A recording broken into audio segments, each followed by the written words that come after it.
Schimmel's room. We're not running, screaming, anything else, pushing or shoving. It's not funny. There's only a lot of kids in the hallway. That's right.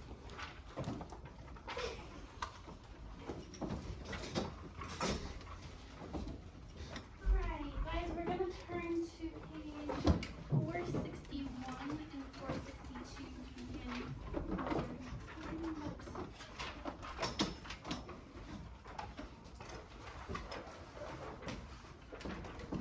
As you're turning there, I'm going to say 2 sentences, okay? And I want you guys to be listening and see if you can tell the difference between the 2 sentences. First one is, I'm going to get some tea. The second one says, I'm fixing to get some sweet tea. Accent. Anybody else? Language. Language. The way you use the words. Yes. Pete? Accent. Yeah. The way you said them. Yeah. All of these things are, you guys were right. I said it differently. I used slightly different words. I cut off some words. All of that combined, the way that people speak, the way that people sound is called dialect. Have you guys heard that word?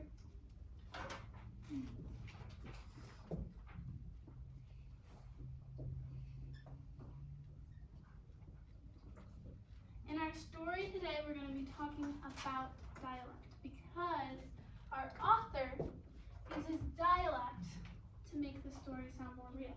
Is it the same thing as dialogue?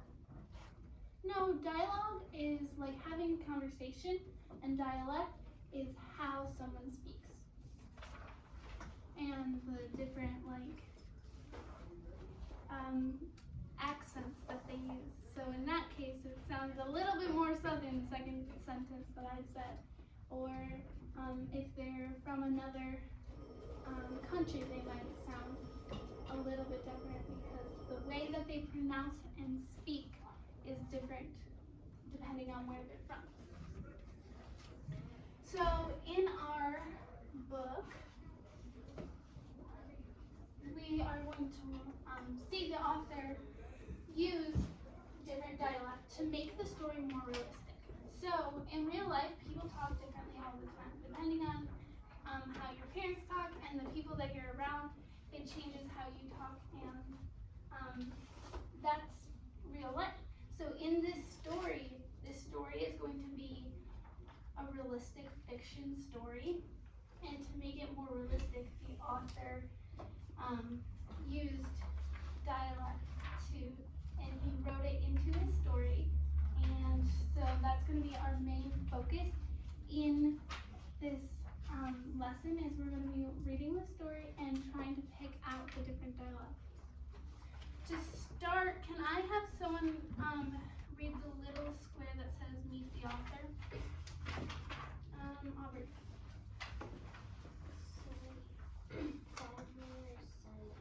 Seymour Simon. Seymour Simon was a science teacher for 23 years. He now spends much time of his time writing books about science. He has written more than 250 fiction books and non-fiction books for children. Good job. Alright, so this book that we're going to read is going to be one of his fiction writings. We're also going to do a little bit of popcorn reading, so we're going to have you guys read. This is how this is going to work. I'm going to have Taylor start first, and she's going to read the first paragraph, and then she will pick who reads the second paragraph by picking one of the pieces of paper, okay? Alright, Taylor, you ready? I guess being raised on a ranch, a fellow comes by his love for horses naturally. That and having a paw like mine, who used to be one of the top bronc fosters in the country. He was a champion, all right, and he used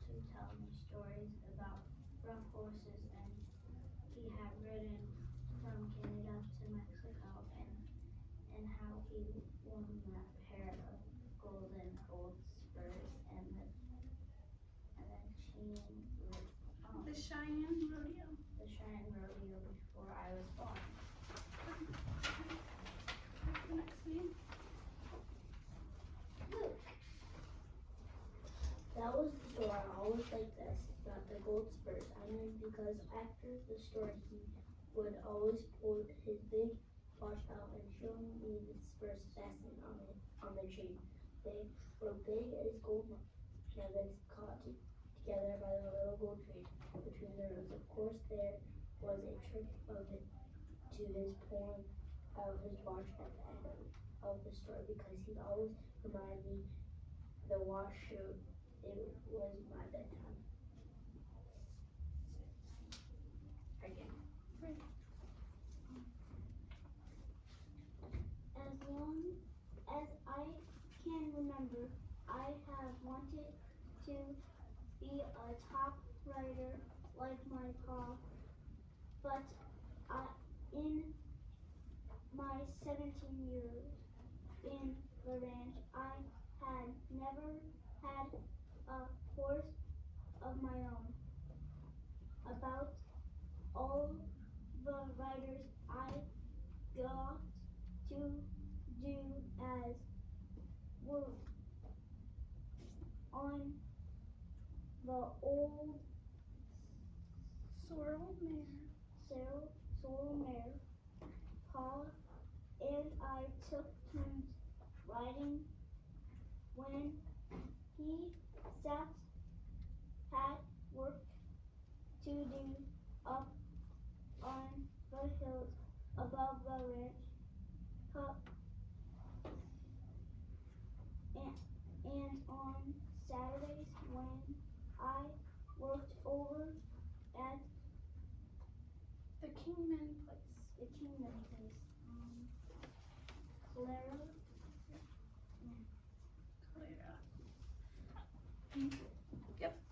Someday Pa always said, "You'll have a horse, Billy boy," when we kind of get caught up on things and I can't afford it. Or I can afford it. But there never did seem to be money for me to have a horse like other kids who lived on ranches in that part of southern Arizona. Ours was a small ranch, as ranches go, just a few miles out of Patagonia, the nearest town, and until I got big enough to help him. Pa did the working of it himself. Ma ran a few chickens along with her housework, and we always managed to have enough food, though our clothes were nothing to brag about. And the one pair of boots I owned had to do me for school, church, and chores.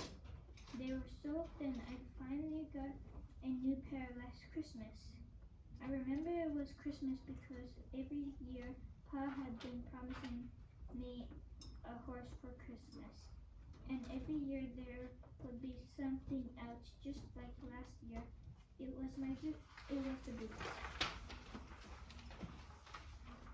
Oh, Lucy's not there, so we can go. Scarlet. I really never did figure to have a horse of my own so I could earn enough money somehow to buy one. That was why I had been spending a lot of time working Saturdays over at the Kingman Ranch, which I joined ours on the east. Old man Kingman had been a good friend of my pa's for a long time, and it was really Pa who got the job. Who got me the job. Of course, he ain't got more sense a mole. No. Since the mole. Sense a mole. Neil. Pa told Mr. Kingman, but he was strong and he'll do what you tell him. Mr. Nolan. Mr. Kingman was a big bull of a man with a like a barn door and a slow grin that made folks like him right off when they met him. He had done well too, from the way Pa talked. Julie. Trouble is actually done like him, Pa used to say. He settled down and got started raising beef and buying up land as fast as he could. Me, I spent too much time chasing radios, drifting from one ranch to another, always working for somebody else and never saving a dime. Mr. Avery.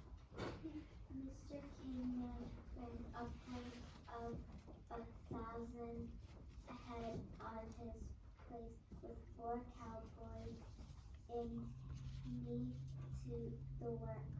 Not that I could do much, just working Saturdays, but he paid me $2 every week for my trouble, and I saved all of it. I figured it took a couple of years or more I would be willing to work it out in order to buy a colt he had that was just about the prettiest little bull I ever did see.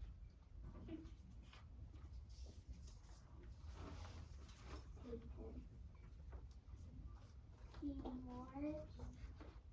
I told Mom that first day I had seen the cop over the Kingman place.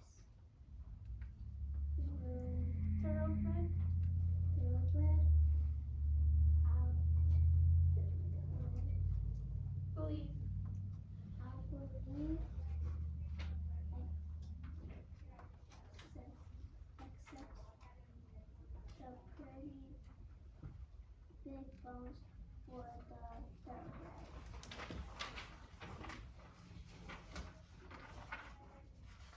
Josh. Ma looked at me in that sad way of hers when the family needed things that we couldn't afford. I know, Billy, she said, but we could never buy one of Kingman's horses. He raised them for a hobby and they're all expensive. Doesn't matter, I told her. I'm going to buy him with my own money. I've been saving right along and got $16 already. Paige. She just shook her head and said $16 is probably a long ways from what that full would cost. So I took it up with Pa that evening.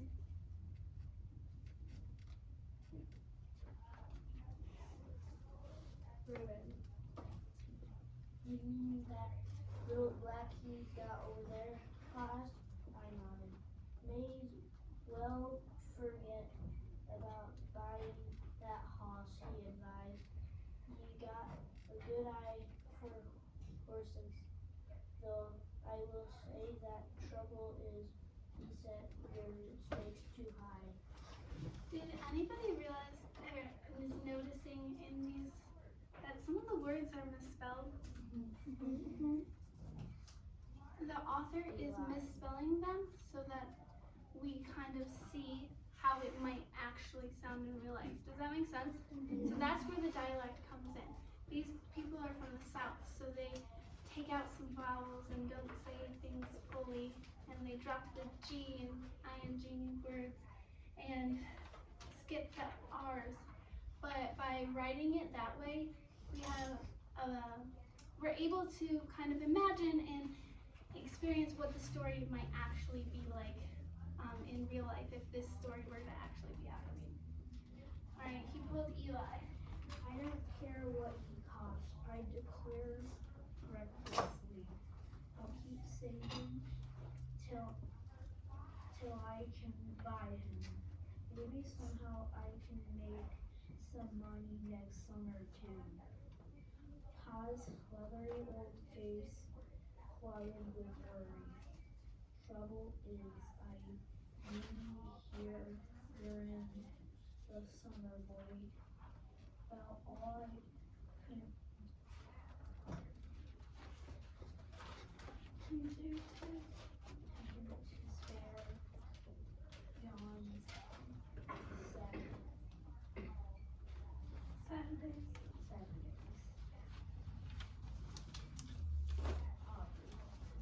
Maybe that was true. It was not any fault of his, so I said no more about the help. Bob says no more either, except that he knew the way I felt, that I wanted him worse in the worst way, and he would still try to get him from me when Chris called. For the next few weeks, I felt pretty glum until I gradually got over the notion of buying a human horse. I reckoned I would keep on saving my money. Maybe sometime I would find a quick like him that I could afford to buy. However, I do not keep me from hanging around the world when I would finish my work at Man's, just watching the little rascal grow up. Whitney. When I would come in from hauling fence or doctoring cows, I would pick up a handful of oats and perch on the top rail of the quarrel, then coaxed at him. He was the worst one to get spooked by anything in the quarrel, and how he would jump when he was startled. Sometimes the wind would whisk a tumbleweed at him, and he would light out like a dust devil on the rampage, kicking and snorting. He did not have a name yet, so I started calling him Socks. That was because his ankles were white. Ethan. So before you read Ethan, in the one that Whitney just read, where it says he would light out like a dust devil on the rampage, is that something that any of you guys have ever said yourselves? No. But that is something that a farmer or someone who works on a ranch down south would say, and it's a phrase that is commonly used down in that area. So that again is another example of a dialect and how that changes your perception and your understanding of the character, because you know that if you use a phrase like that, you know where he's from and like how he grew up. Alright, Ethan, you can finish this up. Sometimes when I was trying to make friends with the little boys and speaking, would stop around at the coral, and I guess he noticed I was plenty interested in the little soul. She's a mighty fine horse, I told him. He ought to be Mr. Higginson, gentleman, for the horse stock, you know. Alright, we're gonna stop there for today, but can y'all raise your hand and kind of share with me a little bit how the dialect changed the story? Carly? Like some of the words were different, like they were kept saying A, and they were kind of like having commas up in the words and Apostrophes. yeah. Yeah. Well, how they broke them words into like one single letter to make it sound more cowboy-y. yeah, they said it real quick. Instead of racing, they said racing. Yeah, they dropped the G. Their accent. Yes.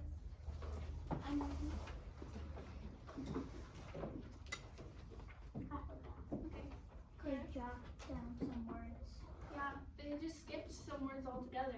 They made it more interesting. Yes, it did make it more interesting. Would you? It's not the one. If they say words that we don't really say around here, You're right. You're right.